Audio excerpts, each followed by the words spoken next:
Passo a palavra agora para a exposição por 10 minutos para Marcos Peigo, diretor executivo da Scala Data Centers. Microfone. Bom dia a todos. Obrigado pela oportunidade.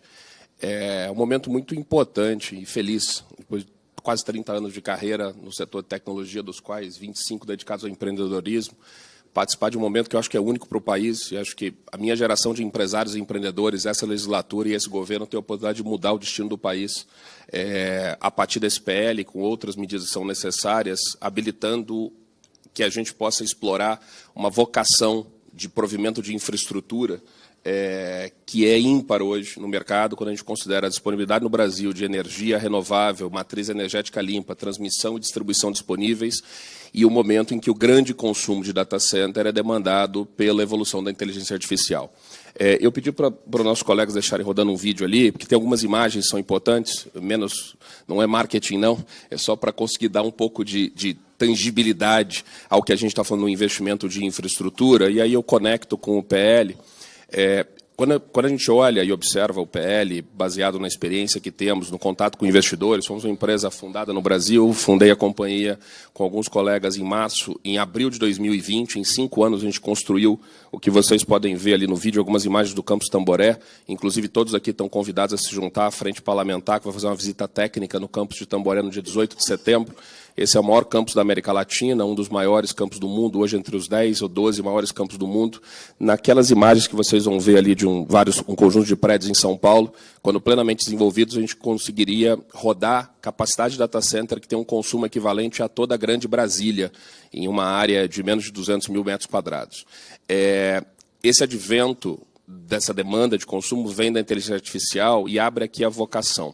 Quando a gente pensa no desenvolvimento da inteligência artificial, a gente consegue ver 3 grandes indústrias, 3 grandes blocos sendo estimulados pela demanda de inteligência artificial. A própria indústria de software, que vai produzir as aplicações que vão ser consumidas pelas empresas e pelos cidadãos. É impossível imaginar um mundo sem digital, a pandemia nos ensinou isso, e acho que hoje é impossível imaginar o progresso das nações, o progresso das pessoas nas suas vidas profissionais e até nas suas vidas estudantil, sem o uso das aplicações de inteligência artificial. O progresso da própria sociedade, a evolução dos negócios, geração de emprego, capacidade de atração de investimento e implementação de novas frentes de negócio, mas também um investimento muito grande na infraestrutura. O Brasil tem uma vocação de infraestrutura, tem uma experiência de infraestrutura. Por décadas, esse país investiu de maneira equivocada, de certa maneira, porque temos muito mais hoje do que tínhamos de consumo quando isso foi planejado, e essa é a oportunidade única de quando a gente pensa que inteligência artificial, quando a gente falava de cloud, necessariamente os data centers precisam estar mais próximos de onde o dado é coletado e a informação é consumida. Por isso a gente viu esse primeiro ciclo de boom de data centers. Tudo aquilo que a gente construiu na Scala, o mercado brasileiro hoje tem cerca de 600 megawatts entre aquilo que já está vendido e aquilo que está em construção. A Scala tem 200 mega desses 600. Em 5 anos a gente conseguiu fazer 1/3 do que é a capacidade de hoje, saindo praticamente do zero com 17 megawatts. O que a gente faz, fazendo uma analogia para tentar ajudar na compreensão, eu construo os aeroportos, para que os aviões de Amazon, Oracle, Microsoft, Salesforce, Google possam pousar. O aeroporto precisa estar construído antes do avião decolar. A gente aqui está falando muito do passageiro e da mochila que o passageiro carrega quando a gente pensa nas aplicações, quando a gente pensa no uso dela. Mas a infraestrutura precisa estar pronta para que a gente esteja no mapa para receber essas aplicações que precisam ser uma combinação de desenvolvimento local, onde a gente tem outros desafios no país, o desafio da formação, o desafio da educação, o desafio da capacidade de incentivar o empreendedor, a startup, as empresas a se instalarem aqui, transferirem centros de desenvolvimento, mas essa é uma competição difícil. A gente está falando aqui de competir com China, a gente está falando de competir com Índia, a gente está falando de competir com países que formam dezenas de vezes mais engenheiros do que a gente forma. Mas o que vai promover o investimento nessas áreas, inclusive, que por sua vez podem habilitar esse progresso dessas indústrias, é o investimento, é o capital que precisa ser atraído para dentro do país para gerar retorno, e esse retorno vai vir da longevidade desse tipo de aplicação de infraestrutura. Quando a gente pensa aqui no PL, eu entendo que a gente tem aqui o grande desafio, vocês têm o desafio, a sociedade tem o desafio de encontrar esse balanço adequado entre o quão aberto ele é para promover que não só a gente possa consumir aplicações desenvolvidas fora do Brasil com dados locais, e dados internacionais. Vou falar um pouquinho disso para destravar uma grande oportunidade que não está sendo endereçada e que precisa ser endereçada por essa legislatura. E a gente vai para um cenário em que a gente também estimula o desenvolvimento das aplicações locais e não só o consumo das aplicações, vamos dizer, globais, internacionais. Mas isso tudo fala com um número que são 5 vezes o tamanho de expansão do mercado nacional hoje. Eu falei de 600 megawatts hoje, quando a gente considera todo o consumo, se todas as empresas, os cidadãos avançarem no consumo de inteligência artificial, no consumo de cloud, na sequência de digitalização que a gente vê hoje na economia, o mercado brasileiro tem o potencial de atingir 3 gigawatts de capacidade de data center instalada nos próximos 10 anos. Isso é uma enormidade, é 5 vezes aquilo que a gente tem hoje e quase 30 vezes o que a gente tinha em 2019. Antes da pandemia.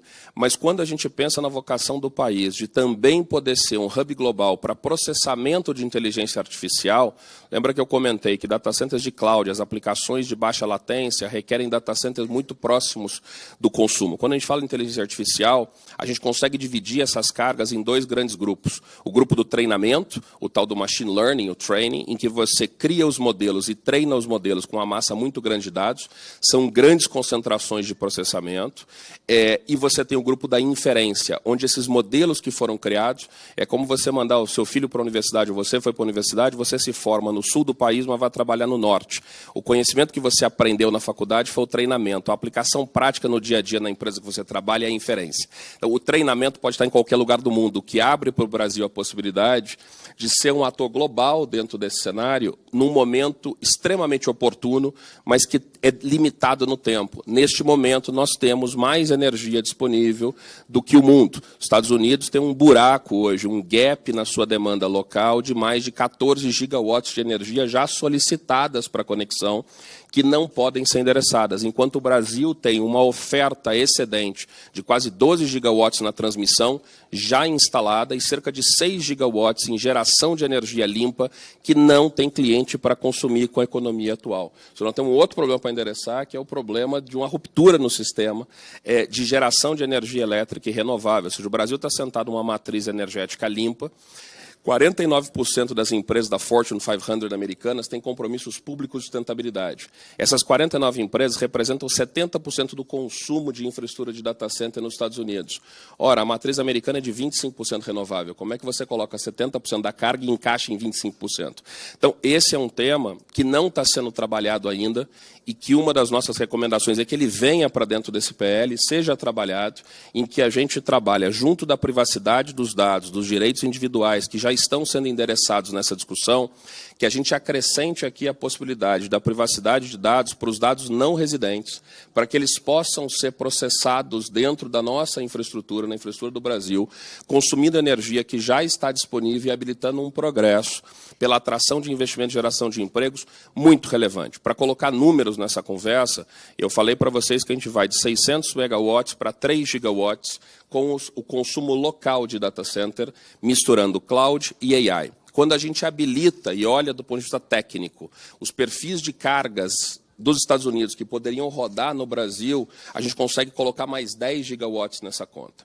Esse salto de 10 gigawatts representa um investimento de 10 milhões de dólares por megawatt de data center implementado, ou seja, estamos falando aqui de um investimento de 100 bilhões de dólares da indústria de data center, só que os nossos clientes, aqueles que consomem a infraestrutura de data center, que vão colocar seus servidores, investem de 3 a 5 vezes esse valor na aquisição e na importação dos servidores. O setor elétrico investe cerca de 20 a 30% desse valor. Então, quando a gente faz essa conta, a gente está falando de investimentos que podem chegar a 700 bilhões de dólares. Isso, neste país, movimenta a formação de capital fixo de 3 a 4 pontos percentuais, com reflexo no PIB de meio a 1 ponto percentual durante 10 anos. Esse é o tamanho da oportunidade que a gente está sentado e é a oportunidade que a gente tem a obrigação de capturar, mudando o destino do país para ser um ator global num momento de revolução, acho que é uma revolução equivalente à revolução industrial, num momento em que a gente tem o que o mundo precisa.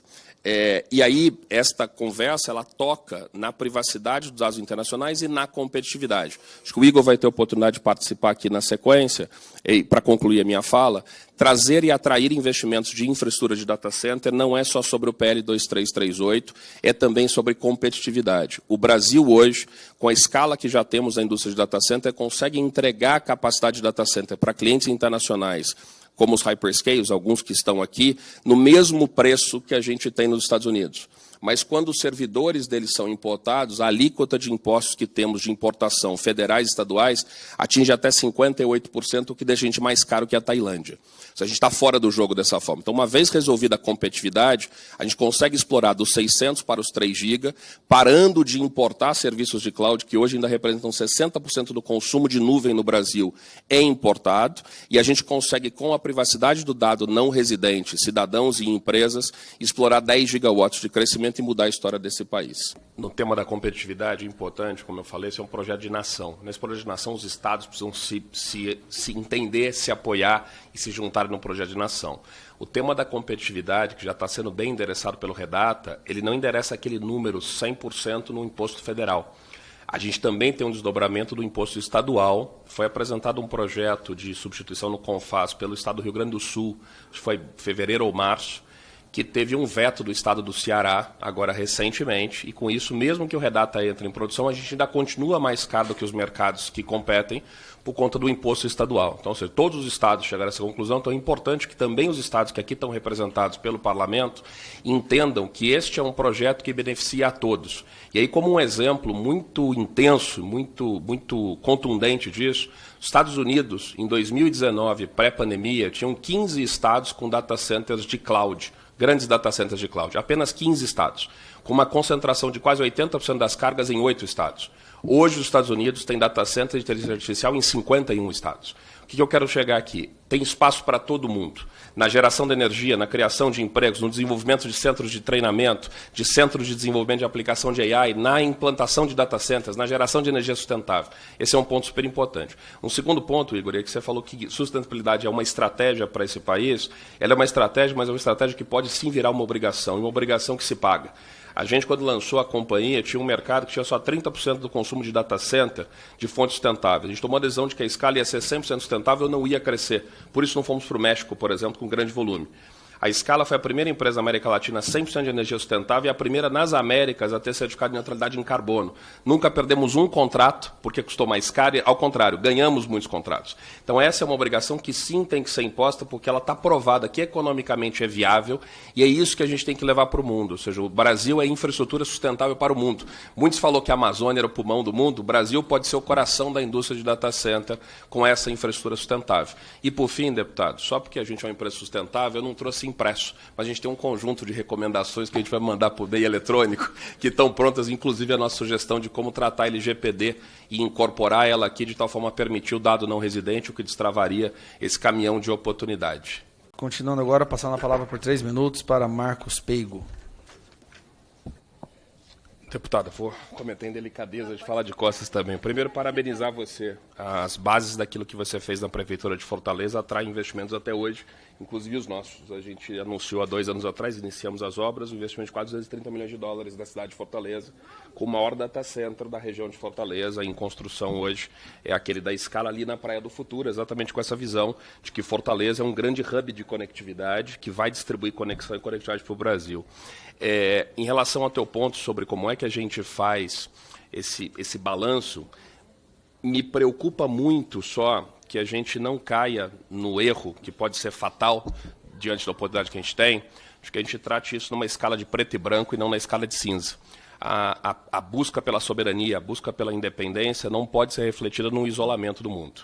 É impossível a gente imaginar, do ponto de vista técnico, que todos os investimentos feitos pelas Big Techs, pelos outros países, que há anos investe mais do que a gente, que conseguiu progressos, há anos que nós vamos conseguir catch-up com isso, a tempo de não prejudicar o resto do Brasil no sentido da evolução dos negócios, da evolução das pessoas, do treinamento, da capacitação. Ou seja, o desafio aqui não é como é que a gente cria algo que é só nosso, mas é como é que a gente se integra ao mundo, preservando as bases daquilo que é relevante para a gente e, ao mesmo tempo, trocando aquilo que a gente pode oferecer para o mundo. É importante entender que aquilo que o Brasil fez ao longo de décadas nos colocou numa posição de vantagem na camada de infraestrutura.